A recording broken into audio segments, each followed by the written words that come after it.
koruptor itu lawan dari digitalisasi, lawan dari transparansi. Jadi kalau memang niatnya mau korupsi, justru sebetulnya pasti anti digitalisasi. Dosa besar Nadiem Makarim, pergulatan batin pemain lama di tengah reformasi pendidikan. Siapa pemain lama di sini, Mbak?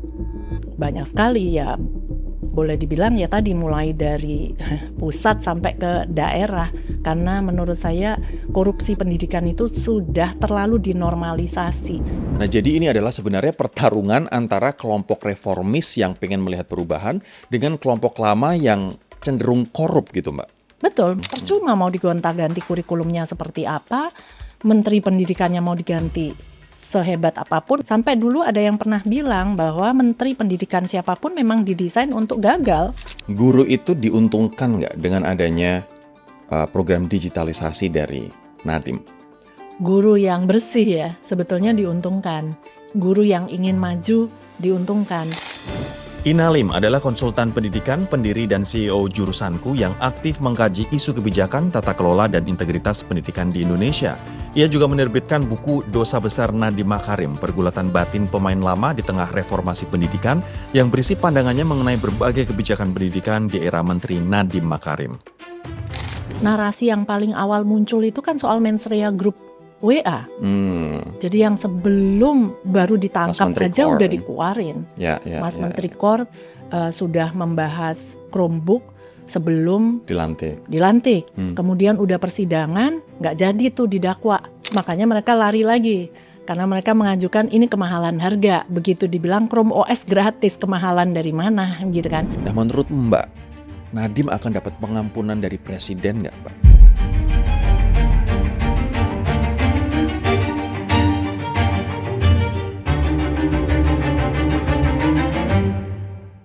By the way, gue pengen ngajak lo ikutan One Day of Self Upgrade. Ini adalah event offline pertama, Room for Improvement, yang bakal ngajarin lo 3 hal penting dalam hidup. Finansial pribadi, kesehatan, dan skill public speaking. Nah, di sini akan ada 3 pakar. Likwina Hananto akan ngajarin lo cara mengatur gaji dan mempersiapkan lo biar masa tua lo nggak miskin dan melarat. Dr. Putri Sakti bakal ngajarin lo biar badan lo nggak gampang melar dan kita nggak gampang jompo. Dan gue sendiri guys akan ngajarin lo biar bisa lebih pede, terstruktur, dan efektif dalam public speaking dan komunikasi. Utamanya ketika lo meeting, presentasi, atau pitching ke klien. Acaranya Sabtu 4 Juli di Mangkuluhur Art Hotel Jakarta. Tiket bisa dibeli di description box. Yuk kita lanjutin lagi. Guys, podcast kali ini bukan untuk membela secara membabi buta satu pihak, tapi gue pengen kita semua ngelihat kasus Nadiem Makarim dalam perspektif utuh dan dalam perspektif secara akademis, kemudian aktivis gitu, dan memang dari POV orang yang benar-benar terjun langsung dalam dunia pendidikan. Karena kita juga tahu bahwa ada 33 guru besar, jurnalis senior, pegiat anti korupsi, dan juga pengacara senior yang rela dalam tanda kutip pasang badan atau belain untuk menyatakan bahwa apa yang Nadiem lakukan itu tidak memperkaya diri, tidak melanggar hukum, dan tujuannya baik untuk pendidikan. Nah, gue akan ngobrol lebih jauh kali ini dengan Mbak Ina Lim, konsultan pendidikan dan juga CEO Jurusanku. Mbak Ina, apa kabar? Baik. Ini malah melintang di podcast dan juga di persidangan, tapi aku ngelihat suara Mbak Ina tetap konsisten bahwa apa yang dilakukan Nadiem itu memang benar-benar untuk pendidikan dan tidak ada mens rea atau tidak ada niat jahat di situ. Dan tujuannya Nadiem untuk mengadopsi sistem Chrome adalah memang pengen mendigitalisasi pendidikan di Indonesia. Ya sebetulnya simple sih ya. Kalau koruptor itu lawan dari digitalisasi, lawan dari transparansi. Jadi kalau memang niatnya mau korupsi, justru sebetulnya pasti anti digitalisasi. Kita ngurus surat-surat aja di Indonesia kan sering lah. Oh, sistemnya lagi down, servernya error gitu kan. Nah, itu kan karena pakai sistem. Kalau manual lebih gampang kan untuk korupsi. Jadi kan ya simple, kenapa menurut saya justru orang yang melakukan digitalisasi dan tujuannya mau membuat kebijakan berbasis data, kemungkinannya kan justru lebih kecil. Kemudian saya karena sudah mengikuti kebijakan Mas Nadiem sejak awal, bahkan saya pengamat pendidikan, lintas rezim kan. Jadi saya udah ngikuti dari zaman yang dulu, kemudian Mas Nadiem, dan sesudahnya. Jadi saya mungkin lebih ngelihat makro ya, dari atas kayak bird's eye view. Kalau orang mungkin hanya menyoroti kasusnya sekarang, tapi saya kan lebih ngelihat konteks pendidikan secara keseluruhannya. Makanya saya jadi yakin kayaknya ini bukan punya niat jahat. Kalau tadi dikatakan bahwa korupsi itu musuhnya digitalisasi. Dengan kita semua go digital, korupsi bakal kelihatan, celah-celah korupsi bakal tertutup, Transparan. bakal transparan. Ada nggak contoh kasus yang Mbak mengamati selama beda-beda rezim ini, permainan-permainan yang muncul dengan memanfaatkan celah-celah yang selama ini kita melakukan hal dengan cara konvensional, Mbak? Aduh, banyak sekali. Banyak Makanya banget. itu banyak banget di setiap unsurnya. Jadi yang paling kelihatan kalau langsung bertabrakan dengan uang ya dana bos. Jadi sejak sebetulnya zaman reformasi pendidikan itu pasca 98 itu udah disebut reformasi karena dari sentralisasi kemudian desentralisasi. Ya. Tapi korupsinya ikut Desentralisasi, desentralisasi, pindah merata korupsinya. juga. Jadi karena anggaran dana BOS itu juga mulai disebarkan ke Pemda. Nah, di situ tuh kan ada semacam raja-raja kecil juga jadinya di daerah. Siapa yang pegang power, pegang anggaran, otomatis tuh ya tantangannya besar gitu. Apalagi anggaran untuk pendidikan kan termasuk yang terbesar dari APBN kita. Tapi kalau misalnya tadi kamu menyebut dana BOS, Mbak, itu celahnya seperti apa sih sebenarnya yang dimanfaatkan untuk korupsi? Dan kayak gimana teknisnya? Sehingga digitalisasi benar-benar bisa memberantas celah-celah korupsi ini. Iya, misalnya anggaran bantuan operasional sekolah.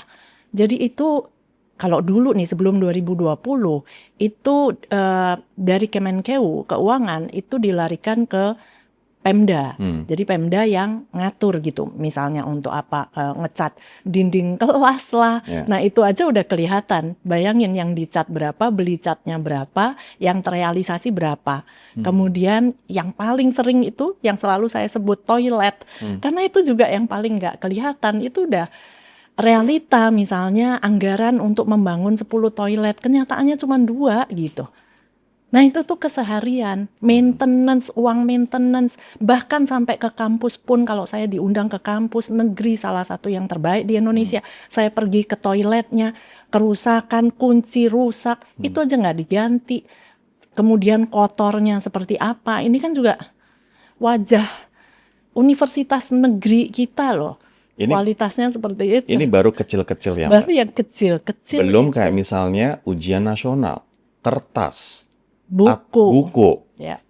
Nah itu juga pelatihan gurunya, vendornya, memilih vendornya berdasarkan kedekatan. Padahal keluhan sehari-hari itu sudah banyak. Kualitas pelatihnya gitu-gitu aja, jadi berasa males. Guru yang dipilih ikut pelatihan ya itu-itu aja, jadi banyak. Pelatihan guru itu tidak merata. Akhirnya ada yang 20 tahun, 18 tahun jadi guru tuh nggak pernah mendapat jatah pelatihan. Bagaimana mau naik kualitas pendidikan kita? Oke, ini dari sisi di lapangan. Tapi gimana dengan dari sisi di kebijakan di atas, Mbak? Korupsinya seperti apa sehingga kebijakan digitalisasi itu mendisrupt mereka? Bisa kasih contoh nggak yang benar-benar bisa ngasih kita konteks gitu? Misalnya dari kebijakan, kalau yang tertulis, namanya korupsi itu seringkali tidak tertulis ya. Jadi katakanlah sekarang Nadiem dituduh mengunci Chrome OS. Selama ini yang terjadi di lapangan itu juga selalu dikunci kayak vendor tadi. Vendor pelatihan guru sebetulnya juga sudah dikunci, cuman kan nggak ditulis. Udah dikunci kan itu-itu aja vendornya. Nah bahkan misalnya kayak ada mungkin sesama pengamat deh, ada pengamat pendidikan lain yang zamannya Nadiem itu juga sampai membuat acara tiap hari Minggu YouTube gitu ya. Marah-marah. Terus ada yang DM ke saya, kenapa sih ini selalu kayak ngomong negatif terus ini orang terhadap Nadiem. Saya bilang karena dia itu pegang license untuk training produk-produknya Microsoft. Jadi kalau tahu dalam-dalamnya, orang jadi tahu kenapa sih dia Karena ngomong lapak dia negatif. terganggu, duit dia terganggu. Nah, jadi untuk training aja produknya ngefek dampaknya kan dengan memilih Google. Misalnya produk pesaing nggak dipilih, ada turunannya lagi yang memberikan BIMTEK atau pelatihan penggunaan itu siapa? I see. Nah, jadi itu banyak sekali. Berarti kayak kalau misalnya bicara pindah operation system dari Windows ke Chrome aja, bukan hanya dari sisi petinggi-petinggi yang bisa mengunci vendor-vendor Microsoft, tapi juga turunan-turunannya termasuk Makanya, pelatih-pelatih guru pelatihnya. yang pegang lisensi Microsoft ini. Yes. Ini makanya salah satu alasan digitalisasi ala Nadiem ini mendisrupt banyak orang. Ini alasan kenapa kamu sampai menulis Dosa Besar Nadiem Makarim secara satir karena terlalu banyak orang yang terganggu dengan inisiatif dia, Mbak Ya. Ina. Makanya dia akan dianggap berdosa besar sekali. Sama kata dosa itu saya juga pakai untuk menunjukkan ironi. Karena salah satu apa nih yang selalu disuarakan oleh Nadiem itu, saya ingin memberantas 3 dosa besar pendidikan. Apa aja itu? Perundungan, kekerasan seksual, dan intoleransi. Nah, itu yang selalu disuarakan. Jadi kan orang punya diamanatkan negara untuk pegang posisi, dia punya target gitu. Saya ingin memberantas 3 dosa besar. Nah, jadi saya ingin menunjukkan ironi, orang yang ingin memberantas dosa-dosa besar pendidikan malah dianggap berdosa besar sampai mendapatkan tuntutan sedemikian rupa. Ya. Yang lebih tinggi daripada pembunuh gitu kan. Dosa Besar Nadiem Makarim, pergulatan batin pemain lama di tengah reformasi pendidikan. Siapa pemain lama di sini, Mbak? Banyak sekali ya, boleh dibilang ya tadi mulai dari pusat sampai ke daerah. Karena menurut saya korupsi pendidikan itu sudah terlalu dinormalisasi. Tidak hanya pemerintah loh ya, kalau bicara korupsi. Misalnya jual beli kursi, itu melibatkan siapa? Yang menerima, calonnya, dan juga yang membayar. Nah, yang membayar kayak misalnya masuk ke fakultas kedokteran deh, itu yang paling fenomenal karena jumlahnya bisa 750 juta gitu. Nah, itu nggak mungkin siswanya kan, Betul. orang tuanya.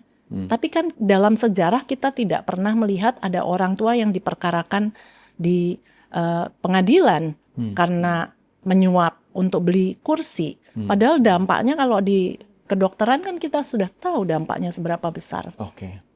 Tadi Jadi Mbak Ina yang bilang terganggu banyak sekali. terganggu banyak sekali. Tadi Mbak Ina bilang Mbak Ina melihat dari bird's point of view, helicopter view gitu. Di satu sisi Nadiem dituding narasinya adalah merugikan negara. Nah, kemudian sekarang bergeser pengadaan laptop yang mengalami kemahalan. Tapi di sisi lain ada 33 guru besar, kemudian aktivis anti korupsi, ini orang-orang yang kita percaya membela yang benar di garda depan gitu. Mereka membela Nadiem. Nah, Mbak melihat ini kok 2 pertarungan yang berbeda. Pertarungan apa? Pertarungan hukum, pertarungan politik, atau ada yang lebih besar daripada itu, Mbak? Menurut saya 3-tiganya dan semua menyoroti masing-masing sesuai keahliannya. Kalau yang ahli yang muncul kan, misalnya mantan ketua BPK, Pak Agung juga ikutan muncul. Kemudian bahkan ahli LKPP juga ikutan muncul. Mereka lebih menyoroti kasus korupsinya karena ini kok janggal begitu ya. Nah, sementara ahli hukum pidana Profesor Romli kan juga ikut sebagai saksi ahli menyoroti secara hukum pidana, ini juga janggal gitu. Nah, kalau saya dan akademisi mungkin, tapi akademisinya mungkin juga ahli hukum gitu ya, menyoroti kejanggalan juga. Tapi kalau saya di dunia pendidikan, saya lebih menyoroti perjuangan kami di dunia pendidikan yang selama ini mungkin saya konsisten dari dulu pengamat pendidikan yang kalau ditanya akar masalah pendidikan Indonesia itu apa sih gitu. Kalau tokoh-tokoh lain tuh selalu bilangnya ini karena gaji guru terlalu rendah. Saya beda. Saya yang konsisten lama, ini korupsi. Kalau korupsinya dibenerin, otomatis gaji guru juga ikut membaik, kualitas juga ikut membaik. Ya, karena pemilihan vendor, pelatihan segala macam. Nah, jadi setelah kita ngelihat dari awal akar masalahnya korupsi, tahu-tahu ada orang nih sosok Nadiem yang membuat digitalisasi tata kelola pendidikan, yang salah satunya ya pasti untuk memberantas korupsi di dunia pendidikan kan. Kenapa kok malah dipermasalahkan? Jadi menurut saya sih kita semua maju dengan keahliannya masing-masing. Tapi Mbak melihat tadi semua orang dirugikan, ya kan? Semua orang dirugikan dengan adanya Nadiem.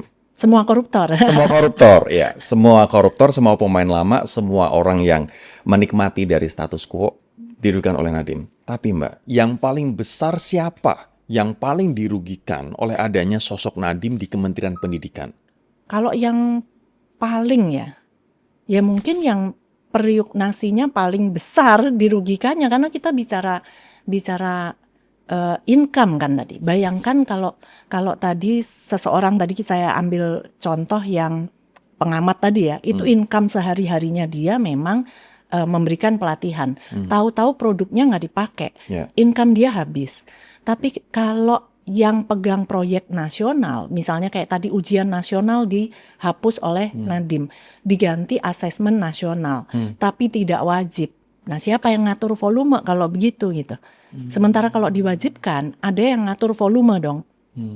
Jumlah kertas ujian yang aja, digunakan, iya. sampulnya ujian aja, Belum buku-buku persiapan ujian. penulisan soalnya, karena itu juga proyek juga, siapa yang bagian menulis soal-soal ujiannya, itu kan juga kebagian juga proyeknya.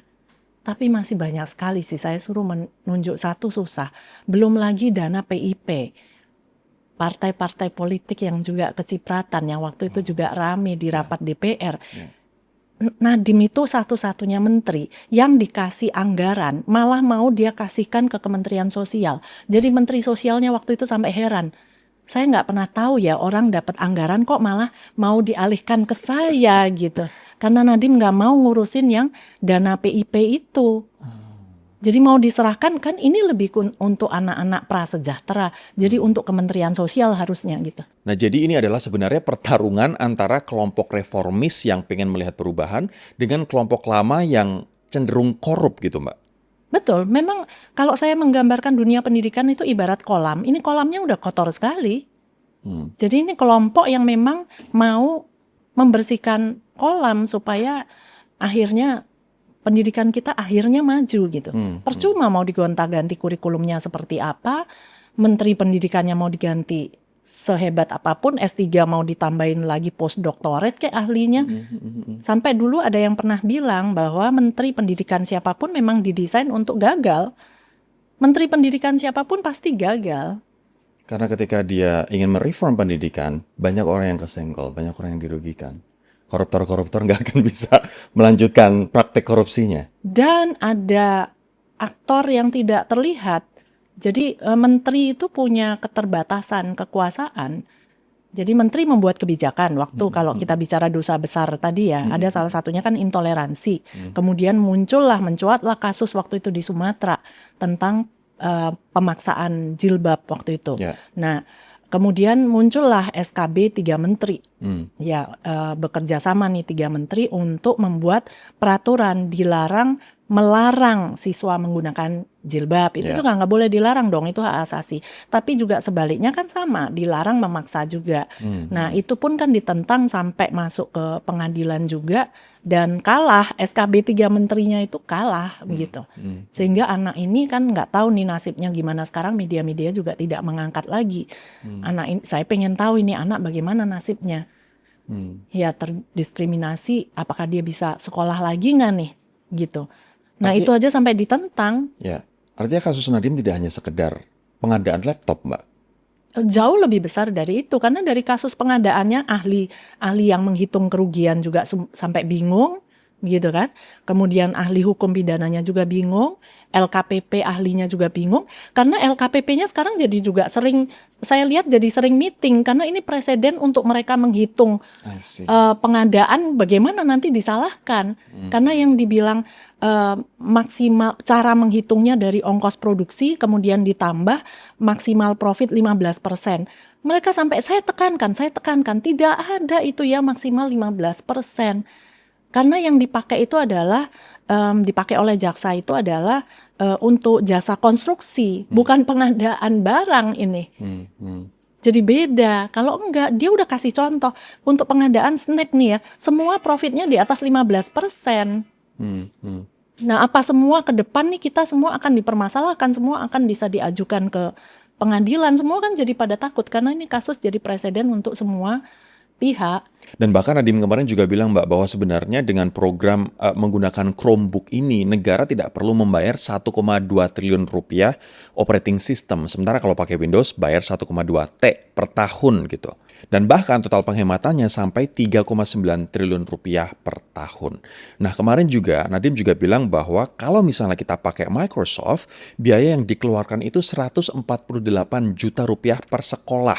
Sementara kalau kombinasi keduanya antara Microsoft dengan Google Chrome itu tidak dihilangkan salah satu ya, itu cuma 98 juta rupiah per sekolah. Kombinasi keduanya selain lebih murah dan kalau kita pakai Google Chrome kita nggak perlu bayar operating system 1,2 T sama seperti ketika kita pakai Microsoft begitu. Nah, di sini sudah jelas-jelas penghematan, menghemat uang negara, tapi kenapa dengan berhemat malah dikriminalisasi dan bahkan divonis bersalah, Mbak Ina? Makanya mereka lari lagi. Karena mereka mengajukan ini kemahalan harga. Begitu dibilang Chrome OS gratis, kemahalan dari mana gitu kan. Justru kalau pakai kompetitornya malah lebih mahal. Lari lagi, yang dikejar tidak berguna. Yang dikejar adalah CDM. Chrome Device Management. Ini nggak ada gunanya gitu. Padahal si jaksanya sendiri menggunakan di persidangan. Dan bisa. Untuk membuktikan bahwa laptopnya menurut jaksanya tidak maksimal penggunaannya. Jadi udah nggak total loss lagi tapi dikasih lihat nggak maksimal. Tapi data yang ditunjukkan hanya 6 bulan di mana tidak ada AN atau AKM. Nah, tapi begitu ditarik mundur sampai tahun 2025 kan datanya jadi lebih jelas. 85% Chromebook itu masih dipakai tahun 2025. Berarti kan cukup awet dan masih berguna. Total loss dari mana? Kalau Mbak Ina ngelihat di lapangan itu laptop sebermanfaat apa, Mbak? Yang pasti kan kita memang ini untuk pembelajaran ya, bukan untuk hadiah supaya anaknya bisa main game, bapaknya bisa pinjem untuk judi online. Bukan itu, ini memang untuk pembelajaran ya memang minim. Jadi banyak yang bilang ini laptop goblok gitu, nggak bisa apa-apa. Ya memang cuman untuk belajar. Aneh kan, orang tua mana yang kepengen anaknya pakai laptop dan nggak diawasi bisa nonton pornografi? Kan nggak ada orang tua yang berakal sehat merasa ini rugi. Suka dong pasti. Ini laptop terbatas hanya untuk belajar. Kemudian saya udah sampaikan di persidangan, fungsi tidak sama dengan frekuensi. Jadi harapan jaksa menampilkan bahwa ini nggak ada gunanya karena jarang digunakan. Apakah artinya anak harus menggunakan 8 jam sehari di kelas? Laptop itu baru dikatakan berguna. Enggak lah, kita bukan mau anak di depan monitor terus-terusan, bukan itu. Alat ini hanya alat bantu, apalagi mengingat waktu itu pandemi. Enggak ada cara lain selain pakai laptop. Kemudian argumen yang bermunculan itu semua enggak masuk di logika, makanya ini kesannya memaksa banget gitu. Dibilang ini kan pandemi, mau gimana? Masa tidak mengutamakan alasannya banyak sekali. Gaji guru lah, mengutamakan kesejahteraan guru atau pelatihan guru. Ini semua lagi nggak bisa offline zaman itu. Memang mau nggak mau harus pakai laptop. Dan kalau kita memilih tadi yang lebih mahal, hanya sedikit sekolah yang mendapatkan. Sementara kalau kita pilih yang lebih murah, lebih banyak jangkauan siswa dan sekolah yang bisa mendapatkan laptopnya. Pemimpin ya pasti akan memikirkan dampak yang lebih besar kan. Betul. Jadi makanya saya ngelihat ini makin lama makin absurd lah gitu tuduhannya. Makin curiganya makin bener nih kayaknya pemaksaan aja ya. Apalagi tadi narasi tuduhan atau dakwaan juga berubah-ubah. Awalnya merugikan negara, kemudian akhirnya jadi kemahalan laptop. Awalnya bukan merugikan negara loh. Narasi yang paling awal muncul itu kan soal mensrea grup WA. Jadi yang sebelum baru ditangkap aja udah dikeluarin.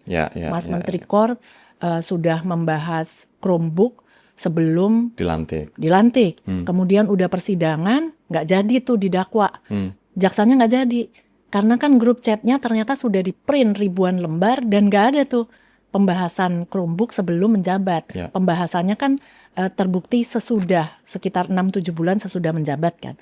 Nah, tapi setelah persidangan berjalan, para konten kreator muncul lagi, masih ngomong lagi bahwa itu sudah ada mens rea sejak sebelum menjabat. Konten kreator ini nggak cuma sekedar konten kreator. Kalau kita membaca polanya, ini konten kreator yang biasa pro pemerintah. Nah ini kan jadi hello gitu. Apa ini maksudnya Mbak? Kenapa kok kalau konten kreator itu selama ini pro pemerintah, apakah pemerintah juga punya kepentingan untuk menjebloskan Nadiem ke penjara, Mbak? Kan kita jadi mempertanyakan itu kan. Kan jadi blunder kan. Karena pada saat yang bersamaan para konten kreator ini seolah-olah mendapatkan narasi barengan gitu. Padahal kalau menurut saya, kalau jaksa mah nggak usah dibela.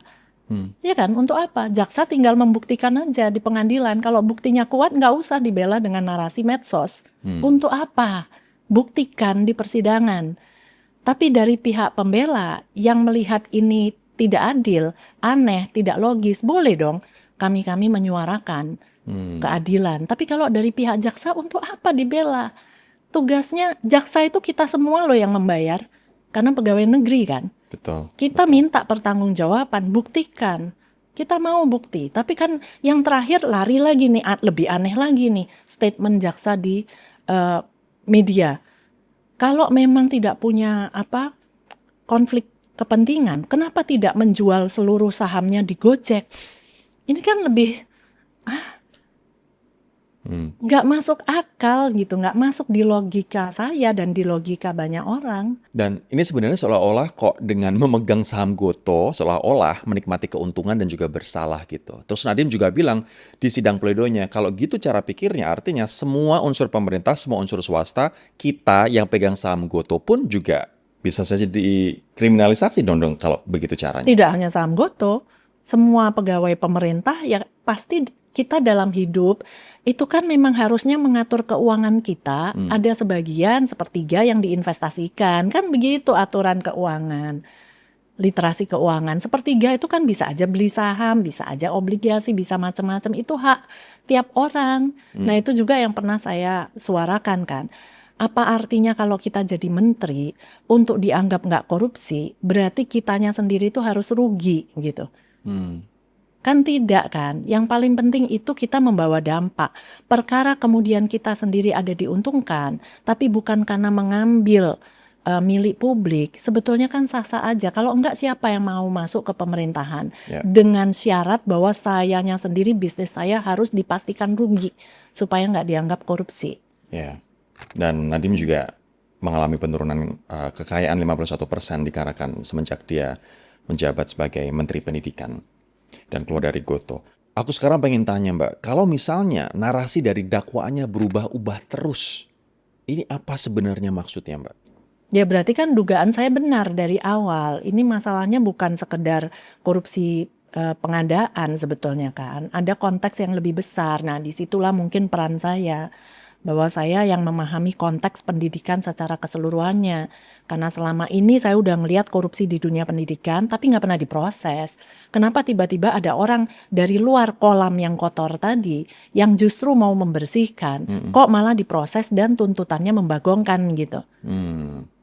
Jadi ini kan yang menurut saya benar kan kalau kita lihat konteks pendidikannya. Jadi ini seperti judul bab 2, Nadiem ini karena sikap reformisnya dan pengen bersih-bersih, dia adalah menteri yang tidak paham adat ya Mbak? Ya karena saya ngelihat bahwa mereka ini kolam kotor ini udah kayak saya ibaratkan di situ keluarga besar kami. Sudah ada keluarga besar, pemainnya udah siap, udah jelas siapa aja. Makanya Nadiem masuk. Pertama tahu apa Nadiem soal pendidikan. Jadi itu yang selalu dinarasikan. Ya padahal menurut saya justru kalau kolomnya sudah kotor dan kita nggak tahu siapa yang ikut bermain, siapa yang bersih.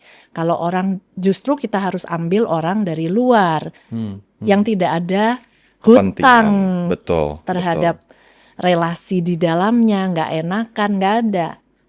Jadi menurut saya makanya dari awal akhirnya nih kita ada harapan. Dunia pendidikan kita bisa mulai dibersihkan. Kok malah seperti ini? Wah itu yang membuat saya bersuara. Jadi saya bukan membela sosok Nadiem. Karena kan saya konsisten membela reformasi pendidikan untuk menuju transparansi. Dan siapapun menterinya, kalau misalnya memang dia pengen bersih-bersih dan pengen mereform pendidikan, ya tentu saja Mbak dan ke-33 akademisi tadi juga akan melakukan hal yang sama. Tetap akan melakukan hal yang sama, karena Menteri Pendidikan ini kan bukan individu ya, tapi ini kan wajah lah ya, wajah dari pendidikan kita. Jadi legacy yang ditinggal di masing-masing kementeriannya itu seperti apa nih. Sementara yang kita ingat dari era Nadiem itu kan digitalisasi, reformasi tapi digitalisasi pendidikan. Aku paham bahwa Mbak Ina bukan pengamat hukum, tapi Mbak Ina adalah pengamat pendidikan yang udah ikut memantau dan juga berkecimpung di dunia pendidikan sejak bertahun-tahun lamanya gitu. Dan aku juga yakin Mbak Ina mengikuti kasus-kasus lain yang melihat ini kok aneh gitu. Orang-orang reformis, orang-orang yang melakukan penghematan justru malah dikriminalisasi. Kayak Bu Ira, Tom Lembong. Tapi akhirnya mereka mendapatkan pengampunan dari presiden. Nah menurut Mbak, Nadiem akan dapat pengampunan dari presiden nggak Mbak? Kalau menurut analisa saya kok enggak ya? Kenapa Mbak? Ya saya tidak berani bilang, tapi tadi ada beberapa peristiwa yang saya ngelihat memang benar seperti ada ucapan beberapa di media sosial kayaknya yang Nadiem ini beda, yang Nadiem beda. Saya juga melihat hal yang sama, yang Nadiem ini beda gitu. Cuman mungkin saya nggak bisa ungkapkan karena nanti ya takut dinadimkan juga zaman sekarang akhirnya ya. Tapi kalau aku boleh bertanya Mbak, bedanya gimana? Mungkin dengan bahasa yang of course aman untuk Mbak Ina gitu. Bedanya gimana? Karena kalau yang terakhir ya, yaitu yang kalau terakhir saya ngamatin menurut saya justru itu yang makin meyakinkan saya. Kemunculan narasi dari konten kreator yang selama ini semua konsisten membela pemerintah. Ada di pihak pro pemerintah. Tahu-tahu semua pada saat yang bersamaan juga seolah langsung mendapat narasi mungkin ya untuk disuarakan. Tahu-tahu membela jaksanya dengan menggunakan kadang-kadang juga hal yang sudah dibuktikan di pengadilan. Tadi mensrea grup WA itu nggak ada, masih disuarakan lagi untuk apa gitu. Nah itu udah aneh.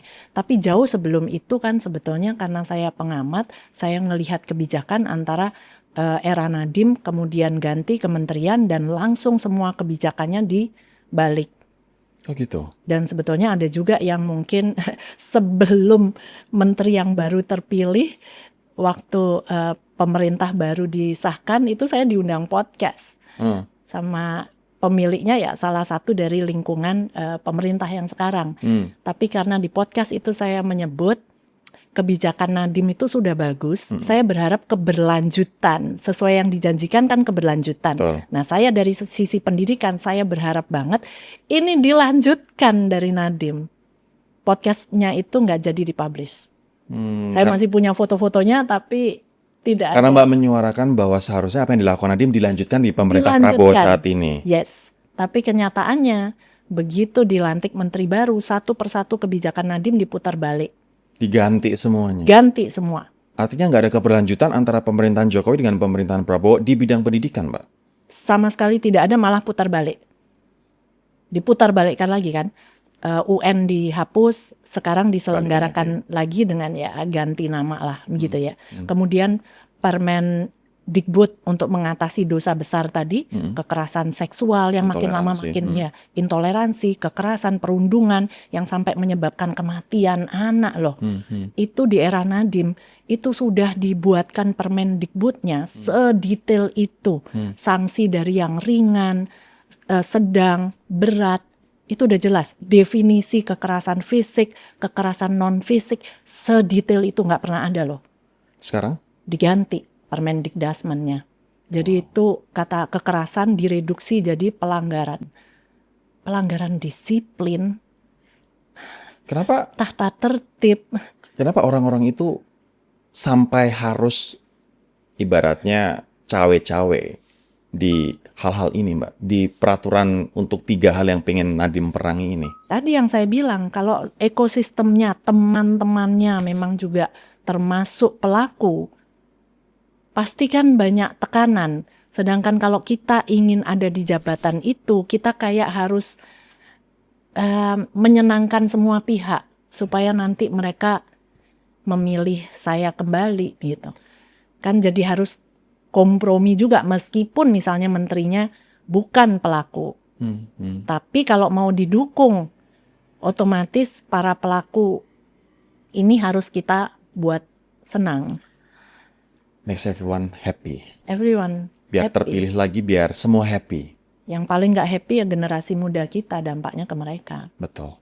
Artinya balik lagi ke pertanyaan saya, menurut Mbak Ina kemungkinan Presiden tidak akan memberi pengampunan kepada Nadiem karena selama ini yang menerima keuntungan ya adalah orang-orang Presiden sendiri, orang-orang pemerintah sendiri, Mbak.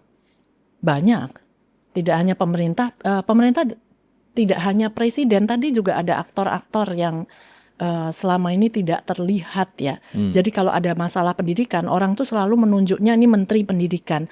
Padahal Menteri Pendidikan itu punya keterbatasan tadi membuat kebijakan, tapi di daerahnya dimentahkan lagi. I see. Sementara di Pemda, Dinas Pendidikan, Kepala Daerah adalah produk-produk dari partai politik kebanyakan.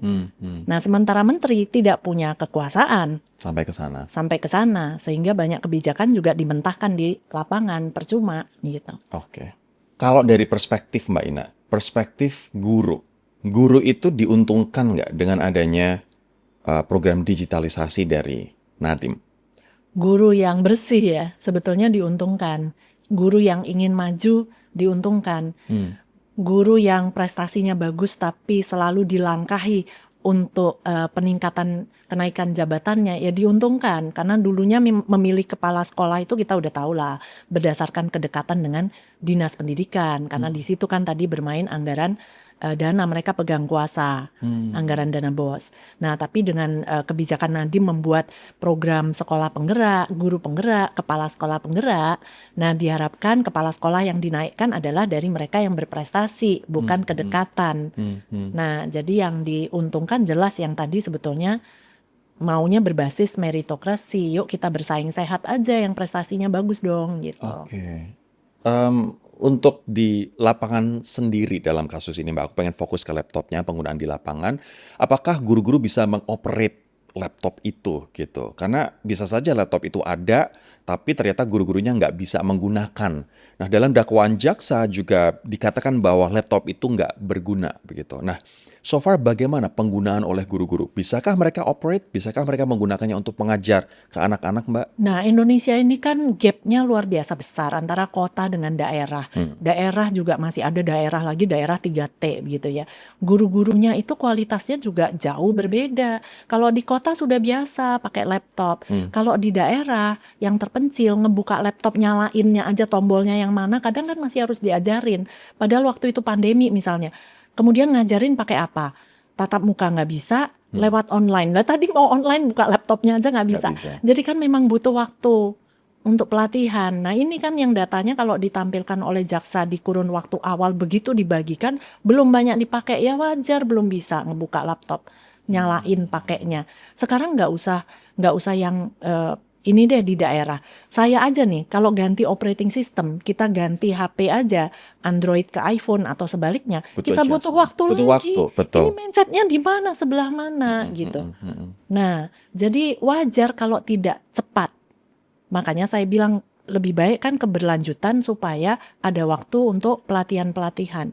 Nah, pada kenyataannya setelah tadi beberapa tahun, tadi tahun 2025 kan 85%. Tahun 2026 ternyata lebih tinggi lagi, kalau nggak salah datanya lebih dari 90% sudah bisa pakai sebetulnya.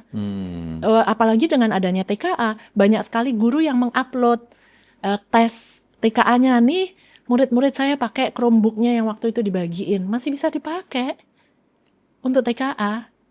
Nah itu testimoni yang real, sampai sekarang dipakai TKA. Dianggap kerugian nih dari mana? Kalau yang misalnya tadi 85% dianggap kerugian, yang 15% belum terpakai, ya wajar lah. Ya selalu ada, nggak mungkin 100% lah kalau data itu. Selama ini guru bersuara nggak sih Mbak Ina untuk membela Nadiem? Kalau misalnya pada hakikatnya mereka yang bersih, mereka yang pro-reform itu merasa diuntungkan? Lebih banyak yang takut. Sebetulnya banyak yang pro pun, bahkan komentar di medsos aja, itu banyak yang takut di publik, akhirnya banyak yang DM ke saya untuk testimoni. Saya masih pakai gitu, tapi mereka takut untuk bersuara. Jadi ini yang merupakan concern saya juga. Orang-orang yang bersih, orang-orang yang baik, bersuara aja di dunia pendidikan takut. Bagaimana mau mendidik anak-anak muda berani menyuarakan kebenaran? Kalau benar kok takut sih? Ada kasus yang bisa menunjukkan bahwa guru-guru ini mereka punya alasan kuat kenapa mereka takut, Mbak? Misalnya diintimidasi misalnya atau diancam misalnya? Ya, memang diintimidasi itu ada. Jadi yang hadir di persidangan aja, pulangnya itu disuruh menulis laporan. Kok bisa hadir di situ? Siapa yang mengajak? Alasannya Ini guru-guru apa? yang hadir di persidangannya Nadiem maksudnya? Yes, guru yang hadir. Mereka disuruh ngapain? Suruh nulis semacam laporan, pernyataan. Untuk apa hadir, siapa yang ngajak, kenapa gitu. Itu harus bikin laporan, aneh sekali kan. Wow. Bahkan waktu saya hadir sebagai saksi ahli, itu kan harusnya barengan sama guru-guru dari Aceh sampai Papua. Nah, waktu itu akhirnya kenapa saya yang maju duluan pagi, siangnya baru para guru. Tadinya skenarionya nggak begitu gitu. Nah, tapi karena ada satu guru itu yang tiba-tiba ditanya oleh dinas pendidikan di daerahnya, belum dapat izin. Tadinya udah dapat izin, kemarinnya besoknya ditanya lagi. Jadi Belum mereka dapat masih izin. harus ngurus lagi. Oh wow. Hanya Makanya untuk hadir di persidangan. Bukan, kalau yang ini kan untuk sebagai saksi fakta. Oh oke. Guru-guru waktu itu ada 7 guru kan. Nah, salah satunya akhirnya belum beres karena masih ditanya-tanya. Akhirnya masih dibereskan dulu, ya udah akhirnya saya maju dulu. Itu DM Mbak apa aja Mbak mereka guru-guru ini? Kenapa? DM Mbak isinya apa aja?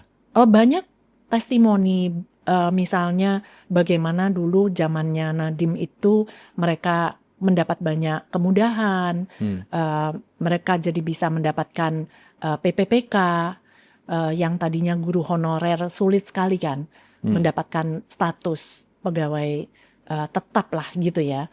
Nah, itu di zaman Nadiem kan ada 700.000 lebih guru yang diangkat PPPK. Itu kan mereka berasa sekali. Dari guru honorer yang 200.000, tahu-tahu mendapatkan PPPK, itu kan mengubah hidup mereka banget. Jadi mereka pasti sebetulnya ingin membela atau menyuarakan. Karena mereka juga diuntungkan gitu. Tapi ditekan. Kemudian ada juga yang dibalikkan kan, yang tadinya guru-guru penggerak itu disingkirkan. Oh, kami sekarang udah disingkirkan, Bu Ina, jadi kami tidak diberi lagi apalah, entah kekuasaan apalah gitu ya, pegang apa. Itu udah mulai kayak ya geng-gengan lah di sekolah itu. Jadi yang grup-grupnya penggerak ini disingkirkan. Bahkan yang waktu ganti peralihan jabatan, ada teman saya juga, Bu Ica, pakar pendidikan ya, itu juga dikeluarkan dari kementerian dengan cara yang tidak hormat. Jadi ya itu yang terjadi di lapangan di dunia pendidikan yang mungkin orang-orang tidak tahu, hanya ngelihat dari kasus korupsi ini saja. Mbak Ina, aku sekarang pengen kita cari coba solusi dari permasalahan pendidikan kita dari apa yang kamu tulis di Dosa Besar Nadiem Makarim, Mbak. Mbak tadi sempat bilang bahwa akar permasalahannya adalah korupsi. Boleh sekarang kasih ibaratnya kayak solusinya seperti apa untuk kita memperbaiki pendidikan dari perspektif korupsi, Mbak Ina? Sulit ya, tidak ada solusi yang mudah. Sekarang Nadiem aja kita sudah berharap banyak. Ternyata kok faktanya justru tidak hanya dibalikkan ya. Waktu semua kebijakan dibalikkan itu saya udah kecewa. Udah, kita kayak kembali lagi nih gitu. Tapi kok masih ada lagi malah dikriminalisasi, dipersoalkan gitu di pengadilan. Ya udah, agak kecewanya kayaknya sudah mentok. Jadi kalau mau bicara solusi, kalau dibeginikan, orang yang mau bikin solusi mau dipenjarakan, dituntut 27,5 tahun, mau solusi apa lagi gitu. Jadi susah menurut saya, kecuali ya memang karena ini menurut saya harus dipisahkan sebetulnya. Misalnya kayak di perguruan tinggi, rektor itu hanya pegang akademis. Yang pegang uang, katakanlah bisnis, keuangannya, itu harusnya ada lagi CEO atau presiden dari universitas. Itu yang dilakukan di beberapa kampus di luar negeri. Sama dengan di sekolah gitu. Nah, mungkin yang sekarang lagi rame kalau di dunia pendidikan ya, 300 lebih kepala sekolah diminta mengundurkan diri di Sulawesi Selatan oleh Dinas Pendidikan. Karena adanya temuan-temuan penyelewengan dana BOS. Karena kalau menurut saya ya itu bukan hal yang baru ya. Kalau semua dana BOS diperiksa se-Indonesia sih nggak ada yang bersih gitu. Nggak ada yang benar, nggak ada yang benar. Wah, yang mundur bisa jutaan, Mbak. Ya, tapi orang kalau melihat, oh diminta mundur, orang langsung lihat, wah tuh kepala sekolah koruptor. Kalau saya ngelihat lebih gede lagi, yang meminta mereka mundur dinas pendidikan. Dinas pendidikan juga nggak bersih-bersih Nggak bersih amat gitu. amat, nah. Sebelumnya kan mereka yang pegang. Kemudian di zaman Nadiem, Kementerian Keuangan mengalihkan langsung ke kepala sekolah. Jadi memutus middleman lah gitu ya. Langsung ke kepala sekolah. Begitu kebijakan itu dikeluarkan, waktu itu saya udah mikir, ini memang sebetulnya cuma memindahkan raja kecil nih gitu kan. Tapi mendingan. Nah sekarang kena masalah. Tapi kalau saya ngelihatnya, saya skeptis dulu gitu. Ini jangan-jangan perebutan anggaran. Nih kalau dipegang kepala sekolah nih banyak temuan. Kembalikanlah anggaran ke kami, ke dinas pendidikan. Bisa aja seperti itu kan. Makanya kita tunggu dulu gitu. Makanya saya nggak buru-buru. Kalau ada peristiwa, seringkali orang langsung reaktif ngonten. Saya nggak buru-buru, saya pengen ngeliat dulu. Polanya ini seperti apa? Siapa yang bermain di belakangnya? Siapa yang bermain? Aku kok melihat kamu sangat pesimistis, Mbak, dengan perbaikan dunia pendidikan kita. Why? Ya, saya sangat optimis di eranya Nadiem memang. Finally, nggak cuman saya, guru-guru yang tadinya mau maju, itu juga sama. Finally, akhirnya semua semangat kan. Tapi kemudian begitu setahun terakhir ini kita semua udah kecewa semua.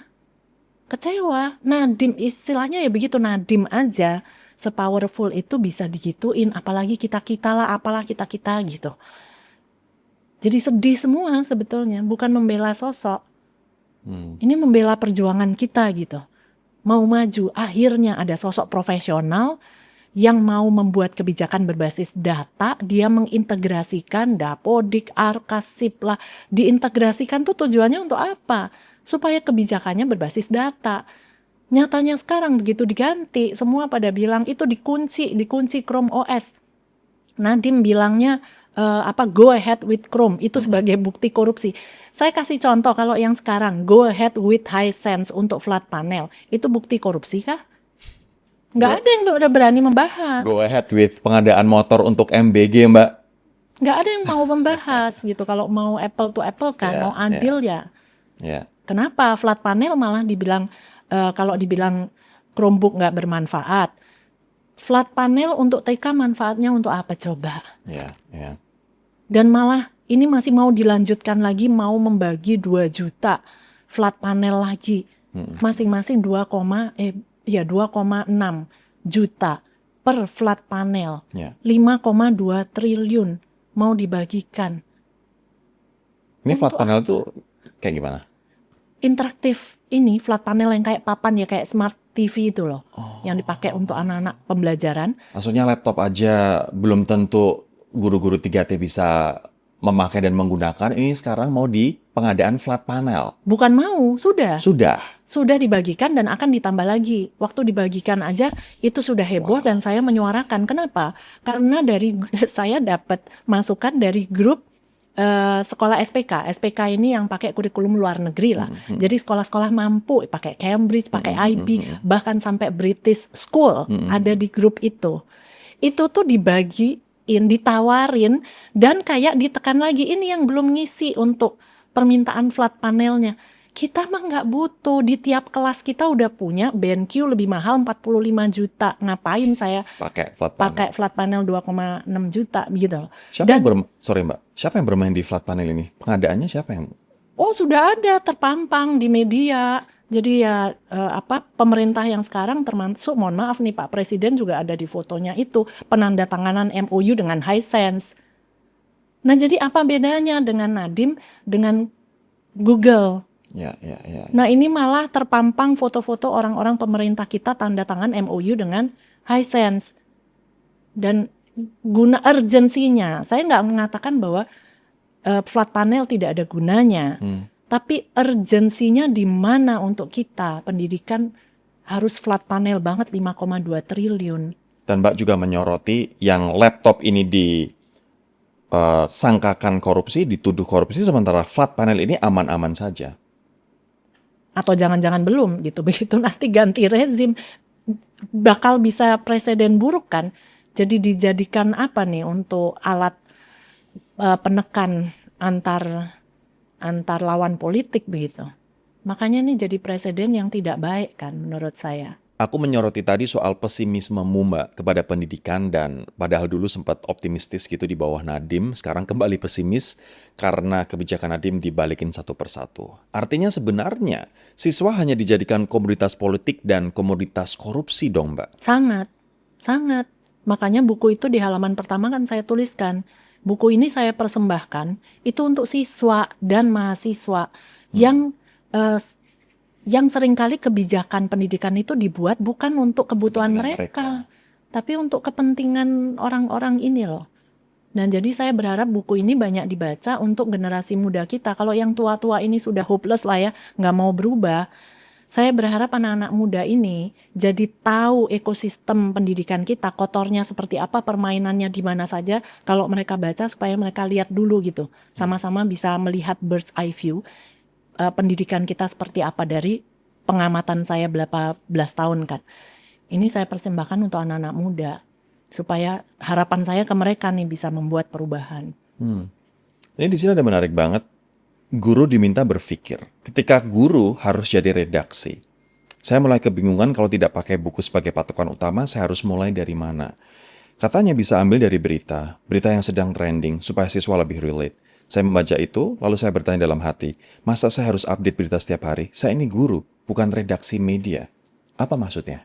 Ya, kurikulum Nadiem ini kan, jadi Nadiem ini satu-satunya menteri menurut saya yang datang ke dunia pendidikan membawa 2 koper. Yang satu untuk perubahan pembelajaran, yang satu untuk perubahan sistem tata kelolanya, manajemen pendidikannya. Kalau yang menteri-menteri sebelumnya, menurut saya, selama ini hanya bawa 1 koper yang diutak-atik itu hanya pembelajarannya saja. Sementara tata kelola minim lah gitu ya, karena tadi tidak berani lah mau mengusik tata kelola yang sudah ada, mendisrupsi yang ada. Orang-orang lama. Iya, jadi hanya yang di sini. Nah, tapi yang sering muncul di permukaan protes terhadap Nadiem bukan yang tata kelola. Karena aneh dong kedengarannya, saya anti transparansi, saya nggak mau laporan dana BOS itu ditulis di Arkas karena itu jadi transparan, nggak mungkin dong mau bilang begitu. Mengekspos sendiri itu namanya. Iya, jadi yang lebih banyak disuarakan di media justru yang pembelajaran, kurikulum Nadiem, kurikulum Merdeka, itu yang disuarakan, dipelesetkan, merdeka semerdeka-merdekanya gitu. Nah, padahal kurikulum Merdeka ini project based learning, problem based teaching, pembelajarannya berdasarkan masalah gitu ya, karena solusi inovasi itu kan berangkatnya dari masalah dulu. Sedangkan kan untuk melihat masalah di Jakarta dan masalah di Papua, di NTT itu kan berbeda. Jadi kalau pakai satu buku panduan nasional, semua harus sama, mungkin kasus yang dipakai kan jadi nggak relevan, nggak relate untuk anak-anak di daerah tertentu. Di Jakarta bahas kemacetan, di NTT nggak bahas kemacetan gitu, mungkin jembatan untuk ke sekolah gitu kan. Betul. Nah, kalau anak-anak diajarin aware dengan masalah yang di sekitarnya aja dulu, kemudian mereka bisa mengajukan solusi-solusi, kita akan melahirkan generasi muda problem solver di tiap daerah gitu. Nah, itu kan harapannya dari kurikulum Merdeka. Tapi kan dipelesetkan merdeka semerdeka-merdekanya gitu. Sedangkan untuk project based learning kan kita peka dengan apa yang terjadi di sekitarnya. Salah satunya selain mengalami, salah satunya lewat bacaan kan. Misalnya bacaan lagi trending tentang apa, perundungan nih yang barusan anak usia berapa 6 tahunnya yang sampai dirundung di tiang listrik seperti itu. Nah, concern itu kan kesempatan kita jadikan isu yang relevan untuk anak. Kalau relevan, anak itu jadi berminat. Ya, karena ini dunia aku nih gitu. Nah, jadi dia lebih punya inisiatif untuk belajar. Sebetulnya intinya itu, tapi untuk guru-guru memang itu satir, tapi kata-kata yang saya pakai itu berdasarkan keluhan real di lapangan. Guru-guru yang ogah belajar lagi, kalau nggak ada buku, saya ngajarnya pakai apa? Bingung mereka. Mereka maunya gampang, dari buku ditransfer, nih transfer, saya ujikan. Simple, nggak mau repot lah. Ada guru-guru yang nggak mau susah. Ini pembahasan soal pendidikan ini akan panjang banget karena banyak sekali masalah, banyak sekali aspek. Korupsinya layer-layer dari atas sampai bagian terkecil, mulai dari pengadaan, mengunci siapa operating sistemnya, sampai dengan pengadaan toilet. Banyak banget permasalahannya, tapi kalau misalnya pengen rangkum Mbak, dari Mbak dan juga teman-teman reformis ini, kita tuh harus mulai dari mana kalau pengen memperbaiki pendidikan Indonesia? Hmm,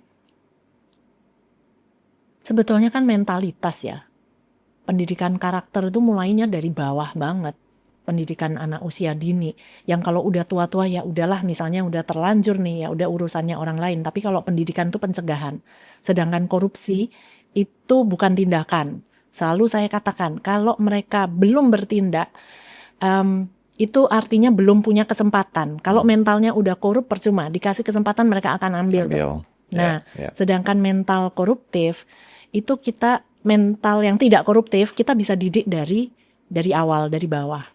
Sedangkan untuk mendidik anak dari bawah nih, itu tergantung siapa? Ya kita-kita semua lah. Dari orang tua, dari guru, dari PAUD, SD, sampai ke kebijakan pemerintahnya. Perlu kerjasama. Ini dari sisi anaknya, Mbak. Kalau dari sisi orang-orang saat ini, orang-orang lama yang bercokol di bidang pendidikan atau mendapatkan keuntungan dari korupsi di bidang pendidikan, kita mesti bersih-bersihnya dari mana dulu? Mesti mulainya dari mana dulu? Harus ada efek jera. Justru tadinya kan saya berharap begitu. Saya berharap ada efek jera untuk pelaku-pelaku korupsi. Tapi kan orang-orang ini sering berlindung di balik profesi. Ini kriminalisasi guru. Begitu ada kepala sekolah yang tertangkap penyelewengan anggaran, guru korupsi, guru yang melakukan kekerasan seksual, itu kan tidak ada tindakan hukumnya. Sedangkan saya memperjuangkan itu, tapi mereka selalu bilang, korupsi cuman berapa 100 juta misalnya, itu diurusin. Yang di atas-atas miliar triliun kenapa nggak diurusin? Padahal kalau diurusinnya bersamaan emangnya kenapa? Gitu, yang atas juga, yang bawah juga. Kemudian menghitung kerugian negara. Jangan dihitung per orang, satu kepala sekolah korupsi 10 juta. Tapi kalau ada berapa, 100.000 kepala sekolah, 100 juta.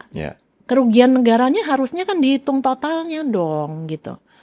Nggak bisa kasus per kasus ya, Mbak. Jangan dihitung kerugian negara dari, ini Satu korupsinya kasus kecil, aja. itu dari sisi uang. Tapi yang lebih besar apa? Panutan, karakternya tadi.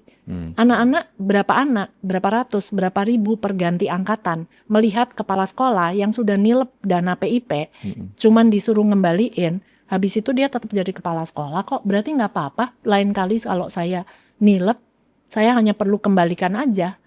Iya sih, dan menurut aku penindakan bisa terjadi jika memang mungkin orang yang di atas, orang yang punya kuasa secara tegas melakukan penindakan kepada mereka yang korup. Tapi kalau ternyata yang berkuasa di atas ini juga menerima keuntungan dari tindakan korupsi dan dari berbagai macam lini korupsi, itu repot banget, Mbak Ina. Itulah makanya saya katakan tidak mudah suruh nyari solusinya. Makanya menurut saya selain yang di atas itu kan juga ada ya, aktor yang selalu saya sebut tuh kan partai politik. Orang selalu menunjuk juga yang paling berkuasa presiden. Enggak juga. Partai politik gitu. Sebelum menutup, aku pengen kasih rapid fire question. Ini segmen aku tanya cepat, Mbak Ina jawab cepat. Oh, cerdas cermat. Oke. Bukan kayak cerdas cermat yang kayak kemarin di Kalimantan ya, Mbak, yang soal MTR itu bukan seperti itu. Oke, pertanyaan pertama. Satu kata untuk menggambarkan dunia pendidikan Indonesia saat ini. Kotor. Wow. Menurut Mbak Ina, yang lebih susah diubah, kurikulum atau mentalitas? Mentalitas. Menurut Mbak, musuh terbesar pendidikan Indonesia itu kurang anggaran, kurang integritas, atau terlalu banyak kepentingan, Mbak? Kurang integritas. Kenapa, Mbak? Karena banyak kepentingan pun lahirnya dari kurang integritas. Ya, kalau tidak berintegritas dia punya konflik kepentingan akhirnya. Dan ini seperti yang tadi kita bahas ya, bahwa semua kebijakan ini diatasnamakan siswa, tapi ternyata siswa hanya digunakan sebagai kedok, sebagai tameng untuk melancarkan korupsi mereka. Betul. Termasuk guru-guru juga, guru-guru honorer yang bersih, itu juga dijadikan komoditas politik. Guru-guru honorer yang bersih. Nanti kita harus ada sesi tersendiri untuk membahas guru honorer, Mbak Ina. Yang lebih cepat, perubahan kurikulum atau perubahan narasi sebenarnya, Mbak Ina? Perubahan narasi. Kayak narasi dakwaan cepat sekali berubah ya. Satu kebijakan Nadiem yang menurut Mbak paling dibenci tapi justru paling penting. Kebijakan berbasis data. Kenapa itu? Diubah tapi ternyata paling penting. Karena membuat debu-debu terlihat. Kalau kebijakan berbasis data kan tidak bisa lagi membuat proyek-proyek nasional karena tidak sesuai data tadi kan. Seperti flat panel untuk TK, datanya dari mana, risetnya dari mana bahwa urgensi kita TK butuh flat panel. Jadi nggak bisa lagi dong. Jadi Kebijakannya berbasis data. sumber masalahnya buat mereka adalah semuanya ketika berbasis dengan data. Karena dengan data ternyata ketahuan mereka nggak membutuhkan apa yang selama ini diadakan, begitu kan? Betul, dan Nadiem yang sedang set infrastrukturnya kan. Dengan membuat dashboard pendidikan, raport pendidikan itu maksudnya itu mengintegrasikan semua, itu kan supaya datanya terintegrasi. Apa yang dianggarkan, dibelanjakan, dan dilaporkan, itu harus sinkron. Kalau nggak sinkron juga menyalakan alarm. Nah ini dibenci banget kan. Pokoknya semua yang berbasis data. Dibenci oleh koruptor ya Mbak? Dibenci oleh koruptor. Kalau semua berbasis data. Yang lebih berbahaya menurutmu, korupsi pendidikan atau orang baik yang memilih diam? Orang baik yang memilih diam. Karena jadi menormalisasi korupsi pendidikan. Dan banyak orang baik yang memilih diam saat ini Mbak. Kenapa? Sudah kita buktikan puluhan tahun korupsi pendidikan jadi berjalan seolah normal. Ya kayak tadi, misalnya kalau ada oknum guru atau kepala sekolah yang kemudian diproses di berita-berita banyak, masyarakat sendiri ikutan semacam membela. Kasihan. Ya. Padahal salah dan padahal koruptif. Ya jual beli kursi tidak pernah ada yang ya protes-protes tapi kemudian hilang, diam. Menurut Mbak, Indonesia hari ini lebih anti korupsi atau lebih anti perubahan Mbak? Anti perubahan. Satu kata untuk menggambarkan Nadiem, visioner, kontroversial, naif, atau korban. Disruptif. Boleh ya nggak memilih Boleh dong, salah nggak apa-apa. Jadi ini yang untuk di pendidikan kalau soalnya multiple choice kadang-kadang kalau nggak ada di pilihan 4 itu dianggap salah. Nah itu termasuk yang sebetulnya kurikulum merdeka sebetulnya ya. Disruptif. Karena yang visioner banyak tapi tidak semua mampu untuk disrupt ekosistem ini. Betul. Dan memang yang namanya disruption itu tidak nyaman tapi in the long run, dalam jangka panjang, fungsinya adalah untuk kebaikan. Kalau dilanjutkan keberlanjutan tadi ya. Dan ternyata nggak dilanjutkan dibalik satu persatu ya Mbak. Terakhir banget Mbak Ina, apa yang pengen kamu sampaikan kepada orang-orang baik yang selama ini memilih untuk diam Mbak? Ya kalau melihat dari kasus Nadiem ini ya, ada pepatah mati 1 tumbuh 1000. Jadi saya berharap orang-orang baik di sana, kalau Nadiem sendirian tidak mampu, tapi saya percaya seperti semut kecil-kecil, kalau kita semua bisa bersatu, kita bisa mengangkat sesuatu yang besar sebetulnya. Dan kalau untuk Mas Nadiem, boleh juga nggak saya kasih pesan ya? Saya udah tulis pesan supaya nggak lupa ya. Silakan Mbak. Jadi saya percaya bagi orang benar, jadi tidak hanya Nadiem juga ya, jadi pesan untuk orang-orang benar. Saya percaya bagi orang benar, peristiwa-peristiwa yang paling menyakitkan dalam hidup, seringkali justru itu menjadi batu loncatan untuk sesuatu yang lebih besar. Meskipun saat menjalaninya kita belum tahu, belum bisa melihat maksudnya kemana. Penderitaan dan ketidakadilan itu tidak selalu berarti kekalahan. Bahkan terkadang justru melahirkan dampak yang jauh lebih besar. Mungkin bukan sesuai rencana kita, mungkin bukan sesuai waktu kita, tapi sesuai tujuan yang lebih besar, yang belum sepenuhnya kita pahami. Jadi, jangan hilang harapan. Kadang-kadang sejarah baru bisa memahami arti sebuah peristiwa bertahun-tahun setelah peristiwa itu terjadi. Wow. Walaupun akhirnya ada satu orang yang harus dikorbankan untuk kita bisa sampai di level menyadari bahwa kebijakan yang kemarin itu dikriminalisasi adalah sebenarnya kebijakan yang kita perlukan. Saya percaya ini akan batu loncatan untuk sesuatu yang lebih besar. Saya percaya yang di atas punya rencana yang lebih besar. Tinggal masalah waktu saja yang membuktikan menurut saya. Kita harapkan yang terbaik. Dan tentu saja kita harapkan bebas karena memang tujuannya adalah untuk memajukan pendidikan, tidak ada niat jahat sekalipun. Dan justru yang terganggu adalah mereka sebenarnya yang selama ini punya niat jahat untuk korupsi. Betul. Dengan mengatasnamakan anak-anak Indonesia. Yes. Mbak Ina, thank you banget buat waktunya. Tetap semangat, tetap berpegang teguh untuk memajukan Indonesia, dan tetap ada di garda depan untuk kita memperjuangkan pendidikan yang layak untuk masyarakat Indonesia. Amin. Thank you banget Mbak waktunya. I'll see you in the next video. Bye-bye.